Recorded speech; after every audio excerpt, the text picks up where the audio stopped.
نحمدہ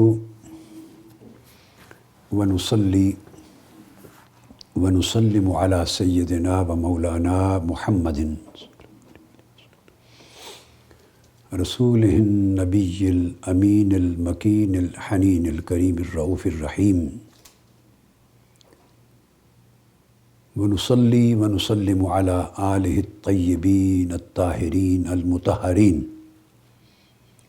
وصحبہ الکرام المتقین المخلصین المکرمین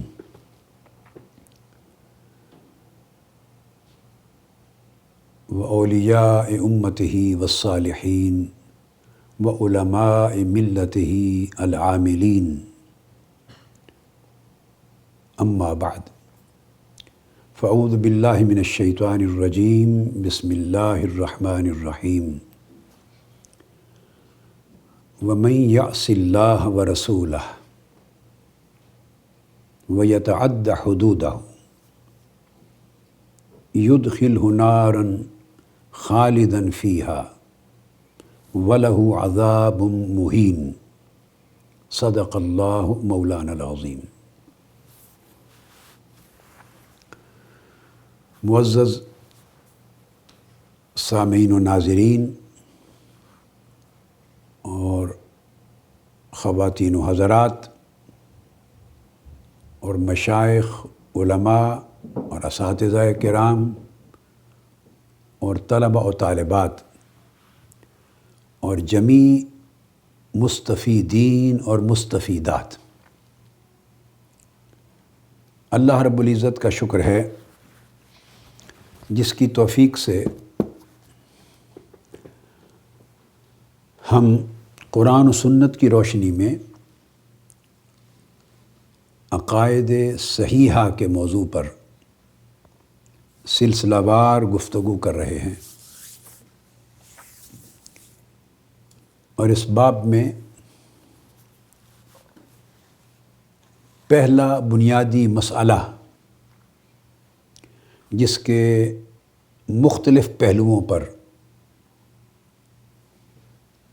ہم روشنی ڈالتے چلے آ رہے ہیں قرآن مجید کے حوالے سے، کہ یہ فتنہ کہ ہمارے لیے صرف قرآن ہی حجت ہے اور قرآن ہی اتھارٹی ہے اور صرف قرآن ہی کی پوزیشن اور حیثیت ایبسلیوٹ بائنڈنگ کی ہے، اور رہ گئی سنت نبوی اور احادیث مبارکہ، ان کی حیثیت حجت کی نہیں ہے، معاذ اللہ استغفر اللہ۔ اور حجیت میں، اتھارٹی ہونے میں انہیں قرآن سے الگ کر دینا،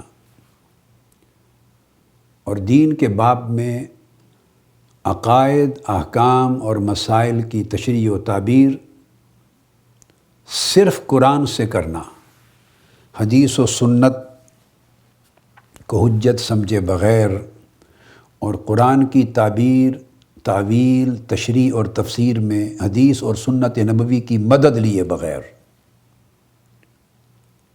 یہ جو فتنہ ہے اور گمراہی ہے اور کفر و الحاد ہے جو دین کے نام پر، قرآن کے نام پر، معاذ اللہ استغفر اللہ، امت میں پھیلایا گیا اور اس پر زور دیا جا رہا ہے، تو ہم سب سے پہلے اس فتنہ کا قلع کما کر رہے ہیں اور اس سوال کا جواب قرآن ہی مجید کے سینکڑوں آیات اور سینکڑوں مقامات سے مہیا کر رہے ہیں۔ اس کے بہت سے پہلوؤں پر گفتگو ہو چکی ہے، یہ قرآنی دلائل بے شمار بیان ہو چکے ہیں۔ آج ہم قرآنی دلائل کا ایک نیا چیپٹر شروع کر رہے ہیں، اور وہ یہ کہ قرآن مجید نے خود، جو کہ بلا شک و شبہ حجت ہے،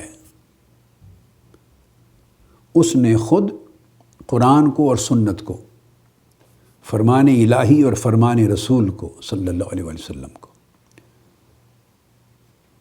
اتھارٹی ہونے میں، حجت ہونے میں اور حقیقت میں اپنے حکم کے اعتبار سے ایک ہی ہونے میں ایک نیا اسلوب اختیار کیا ہے، اور وہ یہ کہ بہت سے احکام قرآن مجید نے اس طرح دیے ہیں جن میں ذکر اللہ اور اللہ کے رسول کا آیا ہے واو عاطفہ کے ساتھ، وہی واو عاطفہ جس پر ہم شر و بست کے ساتھ گفتگو پچھلی نشستوں میں کر آئے ہیں، مگر اللہ اور اللہ کے رسول دونوں کا ذکر کر کے ضمیر دو کی بیان نہیں کی، ضمیر واحد کی استعمال کی۔ یہاں عام سامعین کے لیے اور عام طلباء کے لیے اور سوسائٹی کے عام لوگوں کے لیے ضروری ہے کہ سمجھا دوں، مختلف زبانوں کے اپنے سٹائل ہوتے ہیں اور گرامیٹیکل پرنسپلز ہوتے ہیں۔ مثلا اردو زبان میں صرف یا ضمیر واحد ہوتی ہے یا جمع ہوتی ہے، یعنی اگر ایک شخص کی بات ہے، ایک فرد کی بات ہے، تو اس کے لیے ہم کہیں گے کہ اس شخص نے یہ کہا، وہ کھا رہا ہے، وہ آ رہا ہے، وہ بیٹھا ہے، وہ چل رہا ہے، تو ہم وہ یوز کریں گے، اس کا لفظ یوز کریں گے، اس کو ہے کہیں گے، اس سے پتہ چل جائے گا کہ ایک شخص کی بات ہو رہی ہے۔ تو اردو میں یہ ضمیر واحد ہے، اور اگر ایک سے زائد ہیں، خواہ 2 آدمی ہیں، خواہ 3 ہیں، خواہ 100 ہیں، خواہ 10,000 ہیں، خواہ لاکھوں میں ہیں، تو اس کے لیے جمع کا صیغہ استعمال ہوگا۔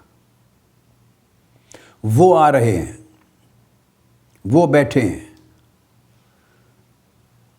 ان سب نے ہاتھ اٹھائے، انہوں نے نعرہ لگایا، تو ہم یوں نہیں کہیں گے اس نے نعرہ لگایا، انہوں نے۔ اب انہوں نے کہہ دیا، یا وہ آ رہے ہیں، یا وہ بیٹھے ہیں، یا 20 40 50 آدمی ہیں تو وہ کھانا کھا رہے ہیں۔ یہ اس طرح کا صیغہ استعمال ہوگا جمع کا۔ اس جمع میں 2 افراد بھی ہو سکتے ہیں، اور 2 کی بجائے 20 بھی، اور 20,000 بھی، اور 20 لاکھ بھی۔ بس یہ 2 ضمیریں، 2 صیغے یوز ہوتے ہیں۔ یہی انگلش میں ہم اگر ایک شخص کی بات کریں گے تو کہیں گے he is doing this, he is eating, he is sitting, he has said this and that, he کے لیے کہیں گے۔ اگر متکلم کا صیغہ ہوگا تو آئی بولیں گے، I want this, I am going here and there, I am performing my duty, I بولیں گے۔ تو اس سے مراد ہوگا کہ ایک شخص ہے۔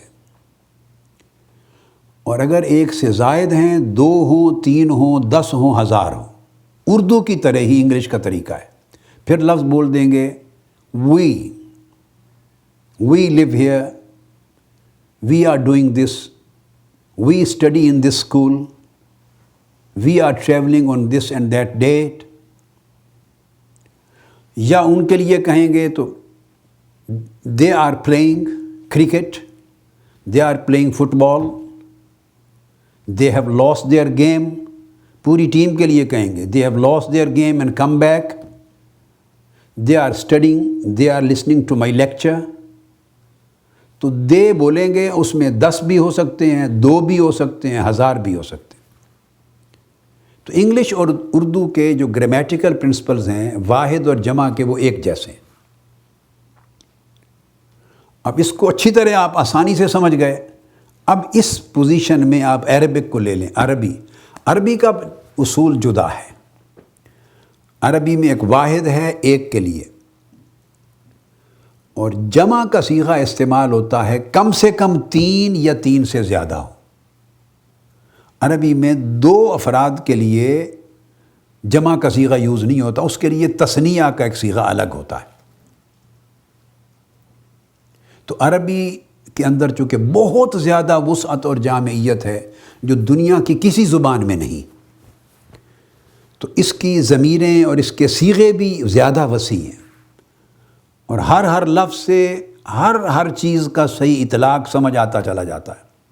اب انگلش اور اردو میں وہ آ رہے ہیں، اس سے آپ یہ تعین نہیں کر سکتے کہ وہ کتنے لوگ آ رہے ہیں۔ عربی سے آپ اندازہ کر سکتے ہیں جمع کا صیغہ ہوگا تو کم سے کم اتنا تعین ہو جائے گا کہ کم سے کم 3 افراد ہیں یا زیادہ ہیں۔ اگر 2 ہیں تو پھر تثنیہ کا صیغہ ہوگا for 2۔ اگر ایک شخص ہے تو واحد کا صیغہ ہوگا۔ تو عربی میں کہا جائے گا ہوا ایک کے لیے، ہما 2 کے لیے، ہم 3 کے لیے یا 3 سے زیادہ کے لیے، ہوا ہما ہم۔ اس طرح کبھی ضمیر آئے گی ہو، اسی طرح ہما ہم۔ اچھا، انگلش میں مرد اور عورت کا بھی فرق نہیں ہوتا، کئی جگہوں پر مثلا جمع میں فرق نہیں ہوتا، واحد کا ہو تو ہی اور شی میں فرق ہوگا، جب وہی پلورل ہو جائے گا تو مرد ہوں یا عورت تو سب کے لیے دے ہوگا یا وی ہوگا۔ عربی میں ہر جگہ سچویشن بدل جاتی۔ عربی میں ہوگا ہیا، ہما جمع کے لیے ہننا، صرف انگلش میں صرف دے تھا، اب یہاں ہننا ہو جائے گا۔ تو خیر یہ تو ڈیٹیل کی چیزیں ہیں، نقطہ سمجھانا یہ تھا کہ اگر 2 کی بات ہو تو عربی میں تثنیہ کی ضمیر استعمال ہوگی، 1 کی ضمیر تب استعمال ہوگی اگر فقط 1 کی بات ہے۔ تو عربی میں کہا جائے گا انہما یفعلان ہکذا، یعنی بے شک یہ 2 فرد یہ کام کر رہے ہیں۔ انہما یاکلان، یہ جب یہ بولا جائے گا تو یہ 2 آدمی کھا رہے ہیں۔ انہما یشربان، یہ 2 آدمی پی رہے ہیں۔ قالا قالا قالو، اس ایک شخص نے کہا، 2 افراد نے کہا، 3 افراد نے کہا۔ تو یہ تثنیہ کا صیغہ عربی میں واحد اور جمع کے درمیان ایڈ ہوتا ہے۔ کبھی بھی عربی اس کے بغیر آپ کو زبان اور عربی ادب کا جملہ نہیں ملے گا۔ اس کے پھر کچھ آگے تفصیلی قواعد اور ہیں، وہ میں درمیان میں چل کے اس استثناء کو بیان کروں گا۔ جب یہ بات آپ سمجھ گئے تو عربی میں لازمی ہے اگر 2 کی بات ہو، 2 کی، تو ضمیر بھی تثنیہ کی استعمال ہوگی۔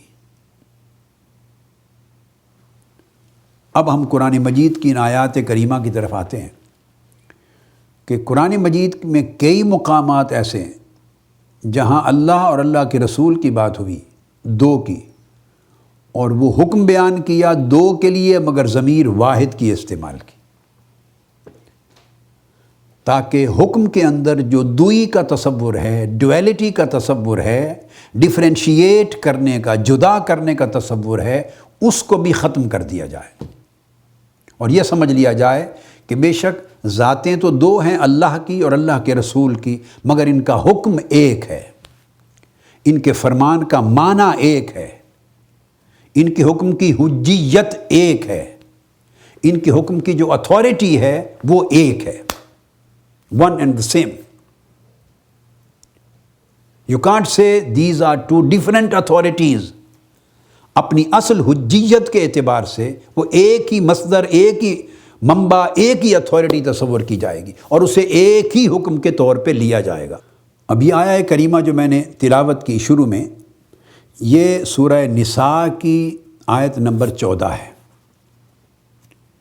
اس میں ارشاد فرمایا اللہ رب العزت نے، اب یہ پہلی آیت کوٹ کر رہا ہوں اس کانسیپٹ کو ایلیبوریٹ کرتے ہوئے، فرمایا وَمَن يَعْصِ اللَّهَ وَرَسُولَهُ، اور جو کوئی شخص اللہ اور اس کے رسول کی نافرمانی کرے، 2 کا ذکر آ گیا نا، اللہ کی نافرمانی اور اللہ کے رسول کی، وَيَتَعَدَّ حُدُودَهُ، اور اس کی حدوں کو توڑ دے، تو وہ اسے یعنی اللہ اسے جہنم میں داخل کر دے گا جہاں وہ ہمیشہ رہے گا اور ذلت ناک عذاب ہوگا، اہانت انگیز عذاب ہوگا۔ اب یہاں دیکھیے، عام قاعدے کے اعتبار سے ہونا یہ چاہیے تھا وَمَن يَعْصِ اللَّهَ وَرَسُولَهُ وَيَتَعَدَّ حُدُودَهُمَا، عربی قاعدے کے اعتبار سے یوں ہونا چاہیے تھا کہ جو کوئی اللہ کی اور اس کے رسول کی نافرمانی کرے وَيَتَعَدَّ حُدُودَهُمَا، اور ان دونوں کی، چونکہ دو کی نافرمانی آ رہی ہے نا، تو دونوں کی نافرمانی کا مطلب ہے دونوں کی مقرر کی ہوئی حدوں کو توڑے، کراس کرے، دونوں کے احکام کو توڑے، دونوں کی حجت کی نفی کرے، تو ان کی حدود کراس کرے، توڑے، حدودہما ہونا چاہیے تھا، تو پھر اللہ انہیں جہنم میں ڈال دے گا، لیکن ایسا نہیں۔ قرآن مجید نے یہ جو عربی کا ایک مسلمہ اصول ہے اس کو نہیں اپنایا۔ اب ہم اس کو غلط نہیں کہہ سکتے کہ معاذ اللہ یہ آیت کریمہ عربی قاعدے کے خلاف ہے، نہیں، ہمارا عقیدہ یہ ہے کہ عربی کے تمام قواعد قرآن کے تابع ہیں۔ اگر کوئی چیز ظاہراً عبارت، کوئی جملہ عربی کے معروف اور مسلم قاعدے کے خلاف آ جائے گا تو ہم یوں نہیں کہیں گے کہ یہ عبارت معاذ اللہ عربی کے قواعد کے اعتبار سے غلط ہے، نہیں، استغفر اللہ العظیم، ہم اس کو بھی عربی کا ایک قاعدہ تصور کر لیں گے۔ یہ عقیدہ ہے مسلمان، وہ بھی ایک نیا قاعدہ بن جائے گا، یعنی قرآن کا اپنایا ہوا ہر اصول اور ہر اسلوب، ہر سٹائل، قرآن کا بیان کیا ہوا ہر اس کا جو لٹریری پیٹرن ہے قرآن مجید کا، وہ خود ایک نیا پرنسپل، گرامیٹیکل پرنسپل قائم کر دے گا، ایک نیا اصول بنا دے گا۔ تو یہاں بجائے یہ کہنے کے کہ جو ان دونوں کی حدوں کو توڑے، فرما دیا جو اللہ اور اس کے رسول کی نافرمانی کرے اور اس کی حدوں کو توڑے۔ اب اردو ترجمے میں آپ بات کو سمجھ جائیں گے، تو یہ یوں نہیں قرآن نے کہا کہ ان دونوں کی حدوں کو توڑے یا ان کی حدوں کو توڑے، اس کو نہ جمع بنایا نہ تثنیہ، دو کے لیے بنایا، دو کا ذکر کیا، مگر دونوں کے حکم کی نافرمانی کو اس کی حدوں کو توڑنا قرار دے دیا۔ یعنی یہاں آ کر وہ ضم ہو جاتی ہیں دونوں حجتیں اور دونوں حجیتیں اور دونوں اطاعتیں اور دونوں احکام جو ہیں ان کا وجوب اور ان کا لزوم، ان کی آتھینٹسٹی، ان کی بائنڈنگ کیپیسٹی، ان کی اتھارٹیٹیونیس، ان کی مینڈیٹوری پروویژن، ان کی کمپلسری پروویژن، ان کی امپیریٹو پروویژن، ان کی اوبلیگیٹری پروویژن، یہ دو نہیں رہتی۔ جب اللہ اور اس کے رسول کے ذکر آتا ہے تو ان دا اینڈ جب حکم متعین کرتے ہیں تو وہ دونوں مل کر ایک ہو جاتی ہیں۔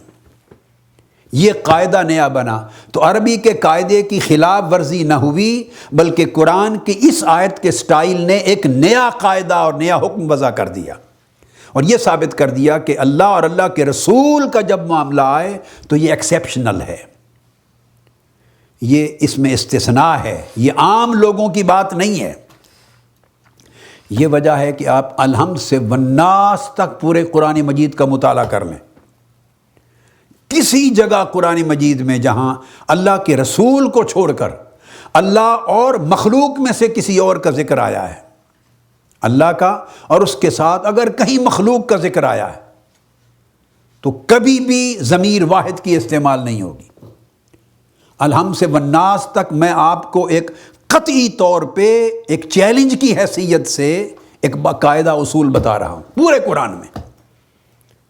اول تو یہ ذہن میں رکھ لیں کہ واو عاطفہ کے ساتھ اس طرح بہت کم چانس آتا ہے کہ اللہ مخلوق کو اپنے ساتھ شامل کرے، ایک دو بڑی فیو ایکسیپشنز ہیں، اور وہ ایکسیپشن بھی سمجھاتا ہوں کیوں۔ بالعموم اللہ رب العزت مخلوق کو واو عاطفہ کے ساتھ اور کہہ کر اپنے نام کے ساتھ نہیں ملاتا، پہلی بات یاد رکھ لیں۔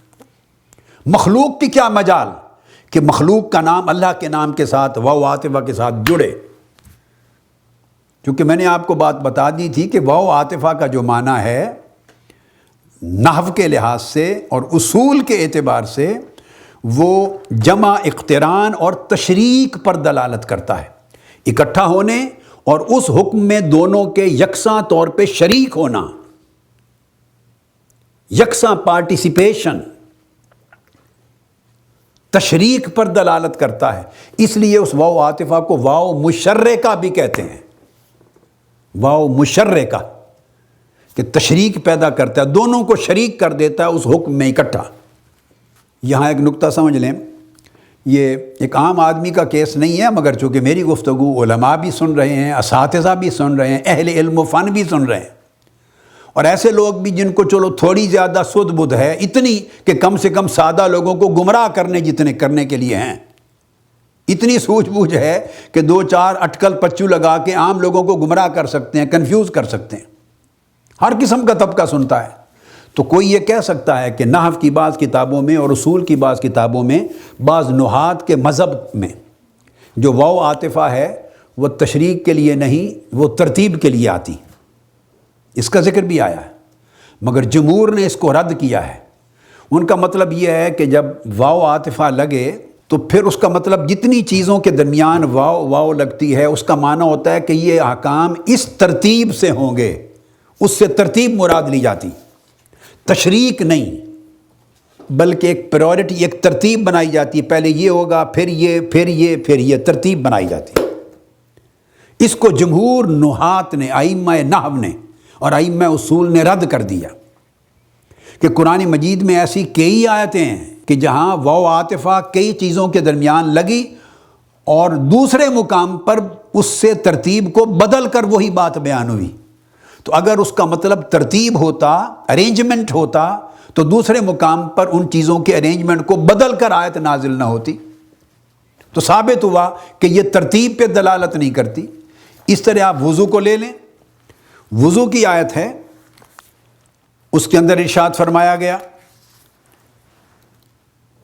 اعوذ باللہ من الشیطان الرجیم، اذا قمتم الى الصلاة فاغسلوا وجوہکم وایدیکم الى المرافق وامسحوا برؤوسکم وارجلکم الى الکعبین۔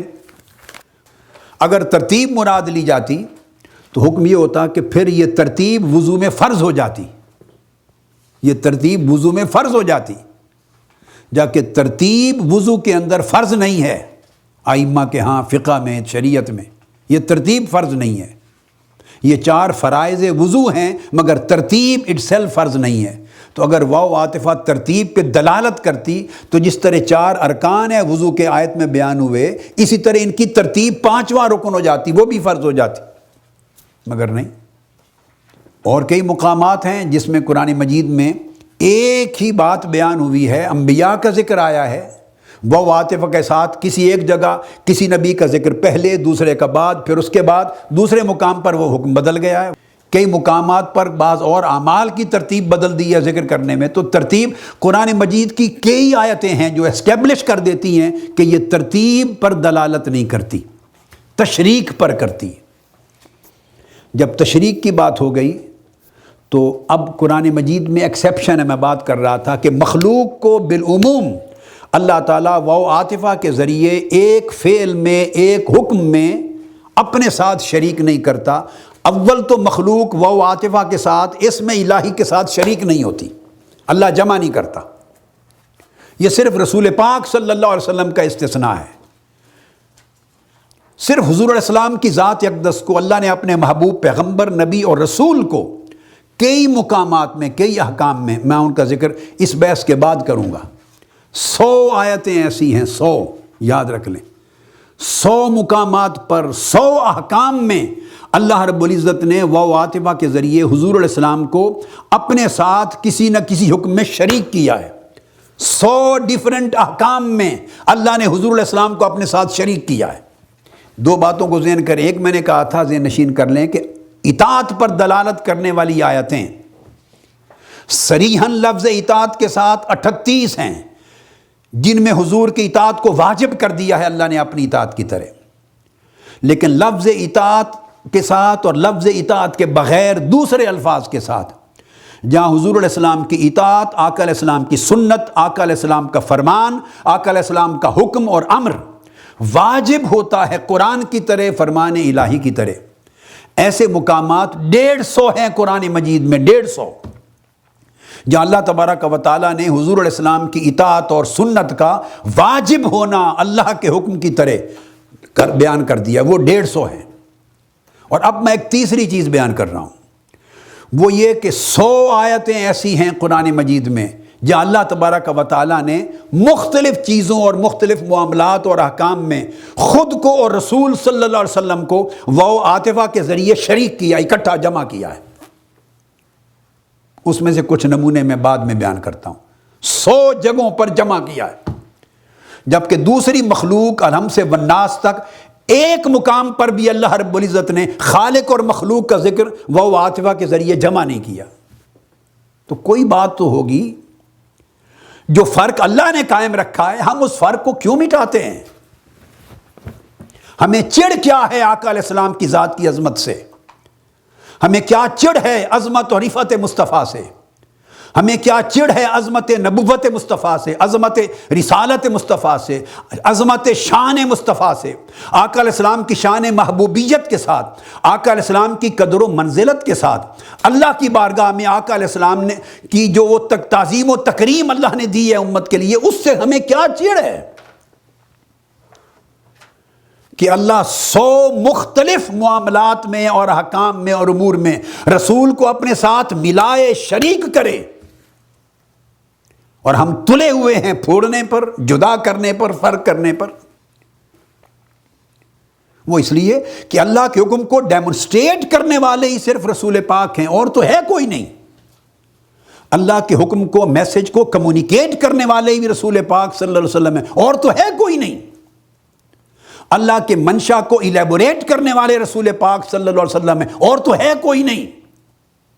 اللہ رب العزت کا ہر حکم، ہر منشا، ہر امر، ہر نہیں، اس کو عملی شکل دینے والے رسول پاک صلی اللہ علیہ وسلم ہیں، اسے ریسیو کر کے ہمیں پہنچانے والے حضور علیہ السلام ہیں، اس کی شرح کرنے والے، اس کو ایکسپلین کرنے والے، اس کو عملی جامہ پہنا کر ہم تک پہنچانے والے۔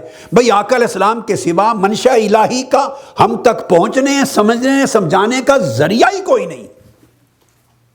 اس لیے وہ 100 مقامات پر نئے نئے احکام میں، امور میں، معاملات میں حضور علیہ السلام کو و عاطفہ کے ذریعے اپنے ساتھ شریک کرتا ہے، جبکہ کسی اور مخلوق کو یہ مقام نہیں دیا اللہ پاک نے۔ اگر آقا علیہ الصلوۃ والسلام یا اللہ کا نبی اور رسول عند اللہ بارگاہ الوہیت میں اپنی قرب، اپنی منزلت، اپنی قدر، اپنی عزت اور اپنی عظمت کے اعتبار سے باقی مخلوق جیسا ہوتا تو باقی مخلوق کو بھی اللہ رب العزت یہی شرف عطا کرتا کہ وہ عاطفہ کے ذریعے اپنے ساتھ ان کے ناموں کو بھی شریک کرتا، مگر نہیں، اللہ پاک مخلوق کو یہ شان نہیں دیتا، مخلوق کو یہ قدر و منزلت نہیں دیتا کہ اپنی ذات کے ساتھ وہ عاطفہ کے ذریعے ان کو شریک ٹھہرائے، نہیں، یہ صرف آقا علیہ الصلوۃ والسلام کی شان ہے۔ اور جو میں نے کہا استثناء، وہ بھی سن لیجئے، وہ فرمایا وہ صلاۃ کے معاملے میں، درود کے معاملے میں، وہ فرمایا ان اللہ وملائکتہ یصلون علی النبی، بے شک اللہ اور اس کے فرشتے مخلوق ہیں۔ یہاں واو عاطفہ اور واو مشرکہ کے ذریعے اللہ نے ملائکہ کو اپنے ساتھ شریک کیا اس فعل میں۔ اب جہاں ملائکہ کو اپنے ساتھ شریک کیا ہے تو سوچئے کس فعل میں شریک کیا ہے؟ یصلون علی النبی، اپنے محبوب سیدنا محمد مصطفیٰ پر درود و سلام پڑھنے کے فعل میں شریک کیا۔ وہاں بھی آقا علیہ السلام کی عظمت کی خاطر، وہاں بھی آقا علیہ السلام کی قدر و منزلت کی خاطر، وہاں بھی آقا علیہ السلام کے علو شان کی خاطر ان کو شریک کیا اس واو عاطفہ میں۔ مگر وہاں بھی آپ دیکھیے جب شریک کیا ہے تو صیغہ واحد کا نہیں استعمال کیا، فعل میں ضمیر واحد کی نہیں، ضمیر جمع کی ہے۔ ان اللہ و ملائکتہ یصلون علی النبی، یصلون جمع کا صیغہ ہے، جمع کا فعل، تو ضمیر جمع کی رکھی ہے، واحد کی نہیں بنائی۔ اور اگر یہاں آقا علیہ الصلوۃ والسلام کا معاملہ تھا نا، چونکہ حضور علیہ السلام کا معاملہ تھا، یہ بڑی دقیق چیزیں ہیں۔ جب تک قرآن میں غوطہ زن ہو کر ایک ایک آیت کے اسلوب میں کیا کیا فرق ہے اور کیوں فرق ہے، جب اس تہ میں نہیں اتریں گے آپ کو قرآن کے معانی اور معرف کا درک نہیں نصیب ہوگا، ادراک اور معرفت۔ اور جب تک قرآن کی حقیقی معرفت معانی کی نہیں ہوگی آپ صحیح عقائد اخذ نہیں کر سکیں گے، گمراہ ہوں گے اور لوگوں کو بھی گمراہ کریں گے۔ چونکہ یہاں معاملہ تھا اپنے محبوب صلی اللہ علیہ وسلم پر درود و سلام بھیجنے کا، تو حضور کی عظمت اور محبوبیت اور آقا علیہ السلام کی قدر و منزلت کی خاطر صحابہ کرام کو یہ شرف دے دیا کہ وہ عاطفہ کے ذریعے شریک ہو جائیں اس فعل میں، حضور پر درود پڑھنے کے فعل میں۔ کہا ملائکہ کو تم بھی شریک ہو جاؤ میرے ساتھ۔ آقا علیہ السلام کے صدقے ملائکہ کو یہ شرف ملا۔ اب اللہ رب العزت اہل ایمان اور اہل ذکر پر بھی درود بھیجتا ہے اور فرشتے بھی بھیجتے ہیں، وہ ذکر بھی آیا۔ اب اس کا اسلوب دیکھیے، وہ عاطفہ کے ذریعے شریک نہیں کیا فرشتوں کو، وہاں فرشتوں کو جدا کر دیا۔ جب اہل ایمان، اہل ذکر اور مومنین و ذاکرین پر درود بھیجنے کی بات آئی تو چونکہ آقا علیہ السلام کی ذات نہیں تھی وہاں ذکر میں، لہٰذا فرشتوں کو جدا کر دیا وہاں خود سے، وہ عاطفہ کے ذریعے شریک نہیں کیا ایک فعل میں۔ اور وہ کون سا مقام ہے؟ فرمایا هو الذی یصلی علیکم وملائکتہ لیخرجکم من الظلمات الی النور۔ وہاں علیکم کہہ کر تفریق کر دیا، علیکم درمیان میں ڈال دیا۔ ملائکہ جب حضور پر درود بھیجتے ہیں تو علی النبی کو درمیان میں وارد نہیں کیا، یوں نہیں کہا ان اللہ یصلی علی النبی وملائکتہ، ایسے نہیں کہا۔ آپ دیکھیے نا، غور طلب بات ہے، دونوں آیتوں کا موازنہ کریں اور اس فرق میں کچھ تو نکلنا چاہیے، کوئی حکمت، کوئی معنی، کوئی راز، کوئی اصول تو ہونا چاہیے۔ اللہ رب العزت کلام اصول کے بغیر نہیں ہوتا، یوں ہی بدل نہیں دیتا اللہ رب العزت اپنے طریقے کو، اپنے سٹائل کو، اپنے کلام کو۔ یہاں فرماتا ہے یا ایھا الذین آمنوا اذکروا اللہ ذکرا کثیرا وسبحوہ بکرۃ واصیلا هو الذی یصلی علیکم وملائکتہ لیخرجکم من الظلمات الی النور۔ یہاں فرمایا اے ایمان والو کثرت سے اللہ کا ذکر کیا کرو۔ یہاں چونکہ اللہ کے ذکر کی بات ہے، وہاں اپنے محبوب مصطفیٰ پر درود کی بات ہے، اپنے ذکر کی بات ہے، یہاں ملائکہ کو الگ کر دیا۔ اپنے محبوب مصطفیٰ پر درود و سلام کی بات ہے، ملائکہ کو ساتھ شریک کر لیا۔ یہ شرف کسی کے صدقے سے نصیب ہو رہا ہے، عام قاعدے میں نہیں۔ ہمارے اوپر اہل ایمان پر اگر اللہ کا ذکر کریں تو ملائکہ کا درود آئے، اللہ درود بھیجے تو عام قاعدے پہ رکھ دیا، ہمیں عام قاعدے پہ اپنے ٹھکانے پہ رکھا، ملائکہ کو اپنی جگہ پہ رکھا۔ فرمایا هو الذی یصلی علیکم، مکمل کر دیا جملہ، وہی ذات ہے جو تم پر درود بھیجتا ہے اللہ، جملہ مکمل ہو گیا۔ آپ دیکھ لیجئے وملائکتہ، اب اس کے علیکم کہہ کے اب واو آئی ہے، واو عاطفہ۔ اب ان کو کہا کہ اور فرشتے بھی بھیجتے ہیں تاکہ اللہ تمہیں گمراہی کے اندھیروں سے نکال کے نور کی طرف لے جائے۔ تو یہ اسلوب ذہن میں رکھ لیں، هو الذی یصلی علیکم، جملہ مکمل ہو گیا، اس کے بعد واو عاطفہ لائے ہیں، وملائکۃ، اور اس کے فرشتے بھی بھیجتے ہیں تمہارے اوپر درود اگر تم اللہ کے ذکر کرنے والے بنو۔ یہ اصول اب حضور علیہ السلام پہ درود و سلام بھیجا جا رہا ہے، وہاں اصول ہے ان اللہ وملائکتہ۔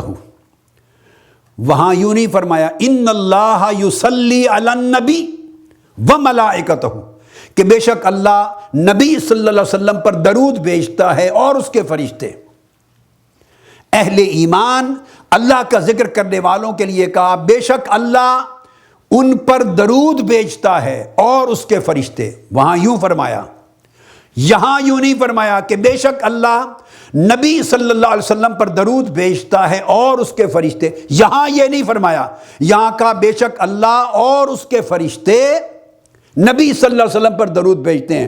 حضور پر درود بھیجتے ہیں کا حصہ یہ جملہ بعد میں مکمل کیا، فرشتوں کو واو عاطفہ کی شکل میں اپنے فعل میں شریک پہلے کیا۔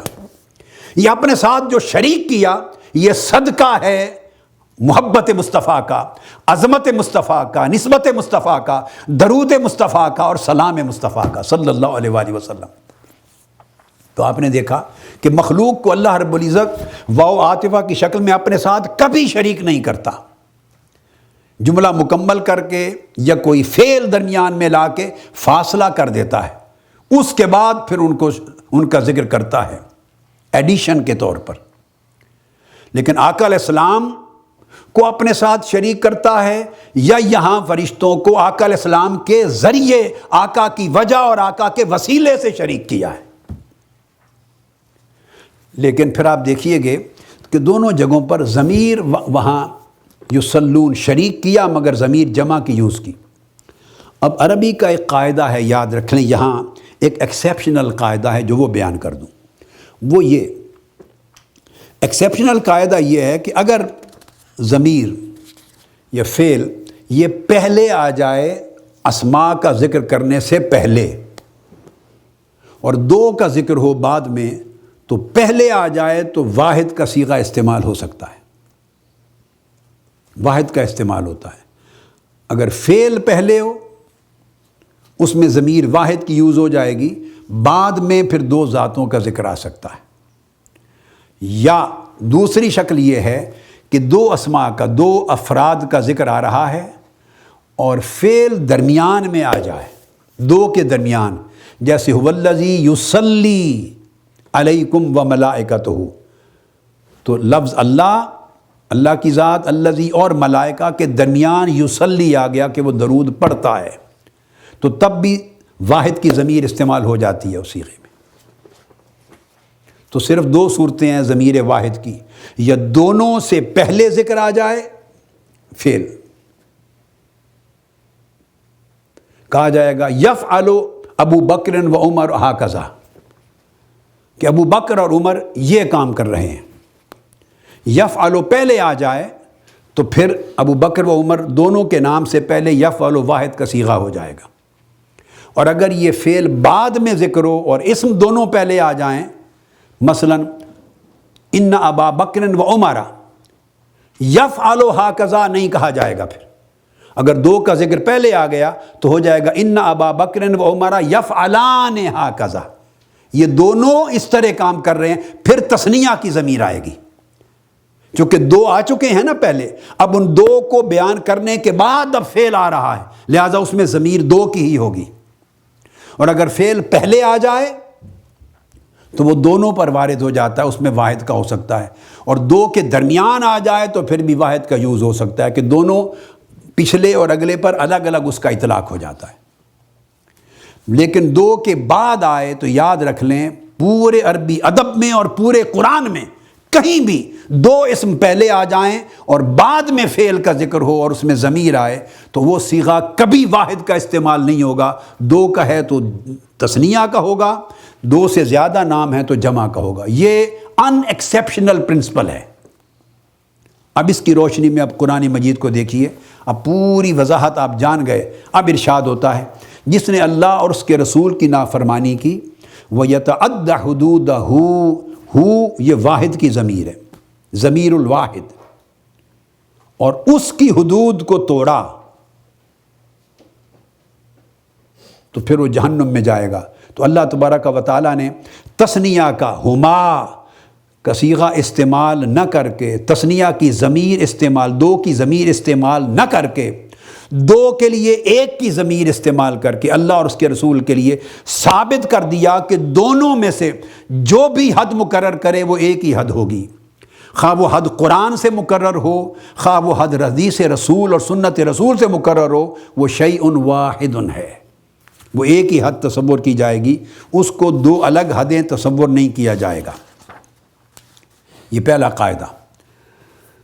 اب یہ آیت کریمہ میں نے آپ کو بتا دی تھی، یہ سورہ نساء اس سورت کا نمبر ہے 4، ورس سورہ نمبر 4 چیپٹر، اور ورس نمبر 14 اب دوسری آیت. اب میں نے بحث سمجھا دی ہے، اب صرف آیتیں کوٹ کر دوں گا، آپ سمجھ جائیں گے. فرمایا سورہ انفال، اور سورہ انفال کا یہ جو چیپٹر ہے، سورہ ہے، یہ 8 نمبر ہے، 8، اور آیت نمبر 20 سورہ انفال کی. فرمایا یا ایھا الذین آمنوا اطیعوا اللہ ورسولہ ولا تولوا عنہ وانتم تسمعون. اے ایمان والو، اللہ کی اطاعت کرو اور اس کے رسول کی اطاعت کرو اور اس سے روگردانی نہ کرو، حالانکہ تم جانتے ہو کہ کہ وہ دونوں کا حکم ایک ہی حکم ہے، حالانکہ تم سن رہے ہو کہ اللہ رب العزت کا فرمان یہ ہے، جان رہے ہو۔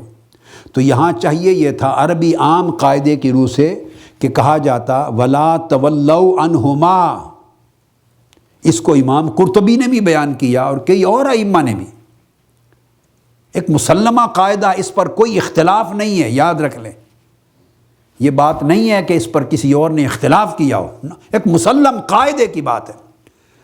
قاعدے کی روح سے چاہیے تھا کہ اللہ اور اس کے رسول کی اطاعت کرو، وَلَا تَوَلَّوْا عَنْهُمَا، اور ان دونوں کی سے روگردانی نہ کرو، دونوں کے حکم سے۔ انہما نہیں کہا، فرمایا اللہ اور رسول کی اطاعت کرو، اطاعتیں دونوں کی بیان کی، اور روگردانی کے لیے کہہ دیا وَلَا تَوَلَّوْا عَنْهُ، ہو واحد کی ضمیر ہے، اور اس سے روگردانی نہ کرو۔ اب میں پوچھتا ہوں کہ اس سے مراد کس سے روگردانی نہ کریں؟ اللہ کے حکم سے یا رسول کے حکم سے؟ چونکہ پیچھے دو کی اطاعت کا ذکر آ رہا ہے، اطیعوا اللہ ورسولہ، اللہ کی اطاعت کرو اور رسول کی اطاعت کرو۔ اگر ایک کا ذکر ہوتا فقط تو تولوا عنہ کا معنی کلیئر تھا کہ جس کی اطاعت کا حکم ہے پہلے، اسی کے حکم سے روگردانی کرنے سے روکا جا رہا ہے، اس کے حکم سے روگردانی نہ کرو، کلیئر تھی۔ اب مسئلہ یہ ہے، یہاں حکم تو ہے دو اطاعتوں کا، اللہ کی اطاعت کرو اور اس کے رسول کی، اور پھر حکم آ گیا اس کے حکم سے روگردانی نہ کرو۔ تو کیا معنی ہے؟ اس ضمیر کا مرجع کیا ہو گیا؟ کس کے حکم سے؟ اللہ رب العزت یہی نقطہ سمجھانا چاہتا ہے کہ جہاں حکم سے روگردانی کا مطلب آئے تو اس اور اس کے فرق کو مٹا دو۔ خواہ رسول کے حکم کی نافرمانی کرو گے تب بھی خدا کی نافرمانی، اور خدا کی نافرمانی تو خدا کی نافرمانی، اور حکم رسول کی نافرمانی بھی خدا کی نافرمانی ہے۔ لہٰذا اس فتنے کی جڑ کاٹ دی قرآن نے، جو کہے کہ قرآن کو حجت مانتے ہیں اور حکم رسول، سنت رسول، حدیث رسول کو حجت نہیں مانتے، اللہ رب العزت کے اس فرمان کی بغاوت کر دی اس نے۔ قرآن کہتا ہے اللہ اور اس کے رسول کی اطاعت کا مطلب ہے قرآن کی حجت ہونا اور رسول کی حدیث کا حجت ہونا، اور قرآن کہتا ہے اس کے حکم کی نافرمانی نہ کرو۔ قرآن نے دونوں کو اس کہہ کر ثابت کر دیا کہ حکم حدیث رسول ہو یا حکم کتاب الہی ہو، اس کی حجیت ایک ہے، دو نہیں ہیں، اور ان کی اطاعت بھی ایک ہے۔ پھر اس کے بعد تیسری آیت کریمہ اسی سورہ انفال میں، چیپٹر 8 آیت نمبر 24 اس میں ارشاد فرمایا یا ایھا الذین آمنوا استجیبوا للہ وللرسول اذا دعاکم لما یحییکم۔ اے ایمان والو، اللہ اور اللہ کے رسول کے لیے لبیک کہو، ان کی پکار پہ لبیک کہو، جب تمہیں بلائیں، حکم دیں تو فوری اطاعت کرو، سر تسلیم خم کر لو۔ اذا دعاکم، یہاں پھر ضمیر واحد کی ہے۔ اب عربی قاعدے کی روح سے ہونا یہ چاہیے تھا اذا دعواکم، ایمان والو اللہ اور اللہ کے رسول کے بلاوے پر لبیک کہو، سر تسلیم خم کرو، قبول کرو، جب وہ دونوں تمہیں بلائیں، جمع کا صیغہ ہونا چاہیے تھا تثنیہ کا، تو وہ بنتا تھا اذا دعواکم، مگر یہاں تثنیہ کا دو کی ضمیر استعمال نہیں کی، کہا اذا دعاکم، اللہ اور اللہ کے رسول کے بلاوے پر لبیک کہو، اذا دعاکم، جب وہ تمہیں بلائیں نہیں کہا، تثنیہ یا جمع نہیں، بلائے، ضمیر واحد کی استعمال کی۔ کیوں؟ اس فتنے کی جڑ کاٹنے کے لیے کہ کوئی خدا کے بلاوے کو رسول کے بلاوے سے الگ نہ سمجھے، اور رسول کے حکم اور بلاوے کو اللہ کے حکم اور بلاوے سے الگ نہ سمجھے۔ مینشن دو کا اس لیے کیا تاکہ ذہنوں میں ثبت ہو جائے کہ حکم خدا ہے سن لو، اور ادھر حکم رسول ہے سن لو، ادھر قرآن کا حکم ہے سن لو، ادھر حدیث اور سنت رسول کا حکم ہے سن لو، ادھر اللہ کی اطاعت ہے سن لو، ادھر رسول کی اطاعت ہے سن لو، مگر دونوں کا حکم کیا ہے؟ اذا دعاکم، دونوں کی دعوت ایک ہے، دونوں کی حجیت ایک ہے، دونوں کا وجوب ایک ہے، لزوم ایک ہے، ان کے اتھارٹی ہونے میں آپ جدا جدا نہیں بنا سکتے، اللہ نے دو کو ایک کے حکم میں شامل کر دیا۔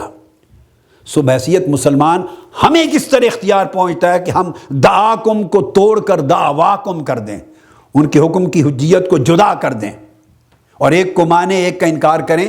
بھئی اسی گنجائش کو تو اللہ نے رد کیا ہے کہ کوئی اللہ کی بات مانے اور رسول کی بات کو ماننے کے انکار کا راستہ پیدا نہ کرے۔